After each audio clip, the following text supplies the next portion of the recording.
like to read popular physics books, but there were some things that I felt I just wasn't getting, so I thought I would talk to, a colleague, someone who worked at my university, and so this was arranged, and it was the summer, so he's friendly, kindly sat down with me. But, he couldn't really answer my questions because my questions weren't exactly they probably weren't properly framed, and then I couldn't really understand his answers.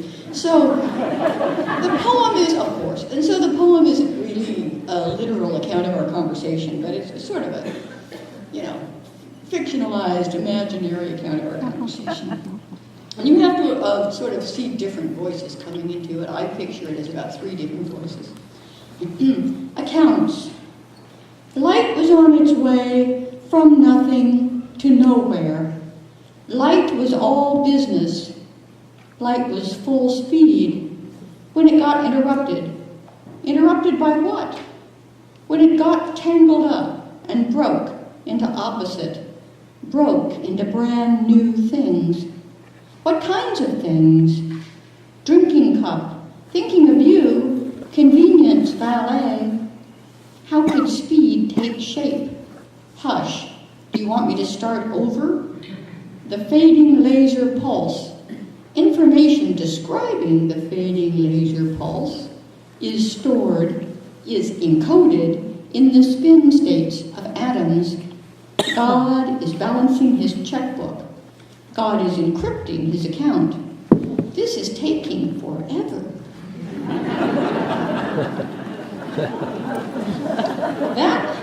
That poem and this next one, and several poems I'm going to read now, are from a book that's going to come out from Wesleyan in February called Just Saying. I know that's the most irritating phrase in the world, but I thought, as a follow-up to my book Money Shot, why not just go with the most irritating phrase in the world? And so this poem, it's in 3 parts. I often have sections in my poems, and often they turn out to be 3, they're not always. And in the second and third parts kind of do a riff off, believe it or not, the Sermon on the Mount. So some of you might recognize that as it gets going. Scripture. Your violins pursue the downhill course of streams, even to their wild curls and cowlicks. To repeat is not to catch. Consider the hummingbirds, how they're gussied up and monomaniacal as the worst or best of you. Consider the bright, streamlined emergency they manifest. My leaves form bells, top knots, small cups of sex, overweening, unstoppered. Not one of you, with all your practice, is so extravagantly coiffed. And this was inspired by a different kind of science, watching one of those NOVA programs about deep sea life, some strange things living in the ocean.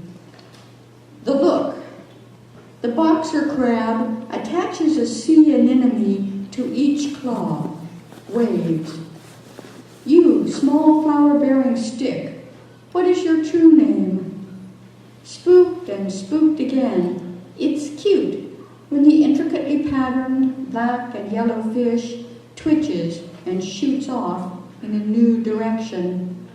From birth, you've been moving your eyes back and forth, looking to be hailed. This one I see as like a treatment for a movie, a plot summary of a movie. Treatment. The relationship between a handsome young broker and a lovely young curator is in trouble. Before they can marry, he must come to tolerate, then feel guarded affection for a good-natured buffoon who populates dioramas with stuffed mouse couples in period dress. Then for an assortment of others, some less likable, who also take passion and interest in an activity that generates no profit.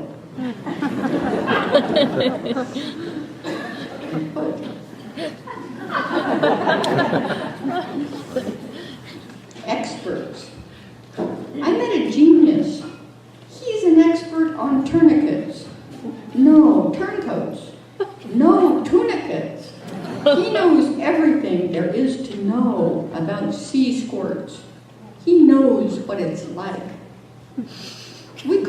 made our thrusts by habit to minimize distraction.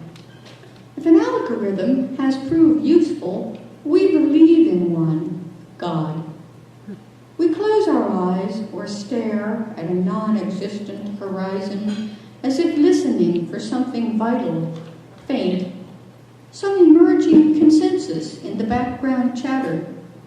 When certainty is high, we grunt or yelp, the agreed-upon signal. One of us does.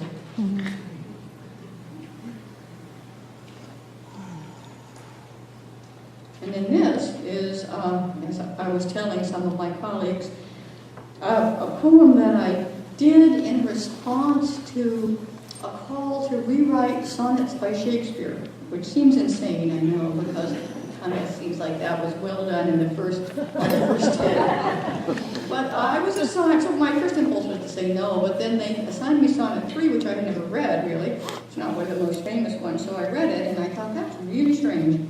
It's one of those early so-called procreation sonnets where Shakespeare is trying to persuade some young man that he should procreate because basically he's so handsome that his attractiveness should be passed on to the next generation.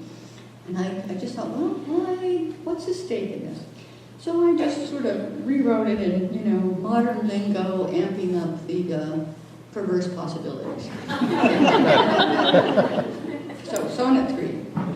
Your dad told me to tell you how good you look to him right now.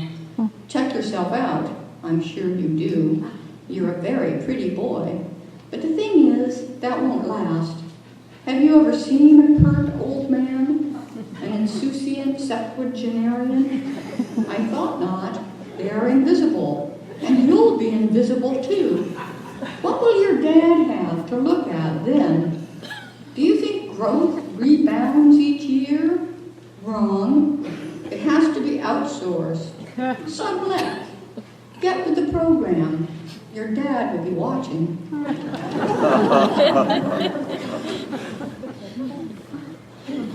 And this is another one that comes from reading science, from reading physics, and just sort of trying to imagine. I'm just trying to bring the subjective and the objective together somehow. And the title is chirality, which maybe needs a little bit of explanation.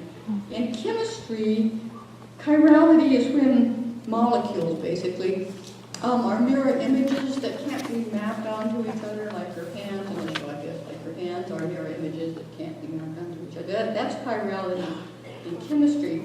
In physics, it means something else, something that the spin of a particle is the reverse of the direction it's traveling. But anyway, so I was reading something about physics, and I started these questions came to mind, so it's based on that. Chirality. If I didn't need to do anything, would I? Would I oscillate in 2 or 3 dimensions? Would I summon a beholder and change chirality for him? A massless particle passes through the void with no resistance. Ask what it means to pass through the void. Ask how it differs from not passing. Because you're not passing anything. So this is dedicated, I don't know, probably some of you watch television, and if you do, you can't escape that ad for Progressive Insurance that's got the sort of cute, flippant spokeswoman who's called Flo, so this is dedicated to her. Flo. In this spot for insurance, a savvy young agent, almost pretty, says go big money to a subordinate tap dancing in a $sign costume in front of her confused, bemused clients. This agent, Flo, who is above it all, but enthusiastic too, like the Dalai Lama, is becoming an American icon. What I first saw as tiny, novel fireplaces scattered about the living room floor, I now see as the house gone up in flames. But this is wrong, because first was part of now from the very start.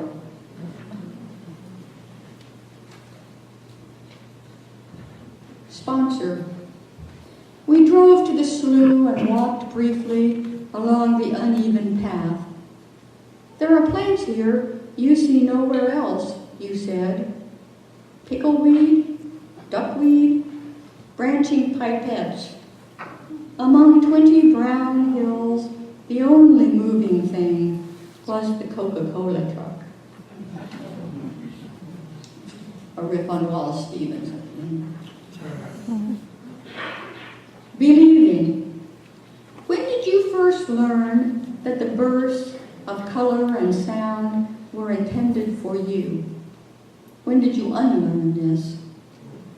Believing yourself to have a secret identity can be a sign of madness. On the other hand, the lack of a secret identity can lead to depression. Many have found it useful to lie down as men, believing themselves to be little girls, or as girls, believing themselves to be mermaids stranded in their own bodies. And then this one was partly inspired by Mitt Romney. We won't have to hear that very much anymore. So it's in 3 parts, like many of my poems, and the second and third part are kind of ripping off Romney. It takes a while to work on it. But anyway. Will. In English, we place a noun meaning fixed purpose before our verbs to create the future tense.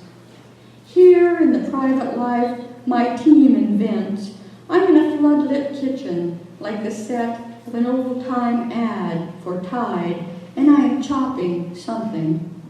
Isn't this the past perfect? Should I feel nostalgic? This corn is highly leveraged, and I'm wearing a pink slip. And now he's wearing a pink slip of sorts, isn't he? Get the pink slip, right?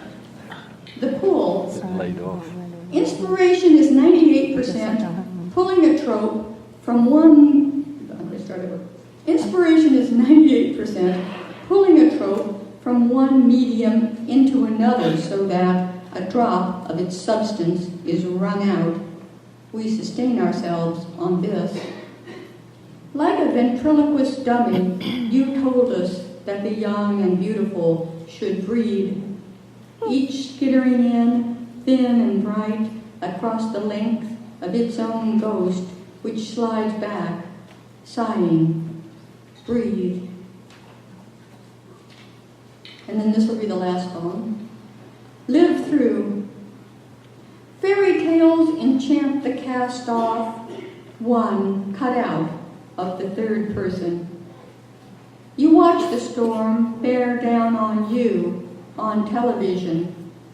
I hope I never have to live through this again.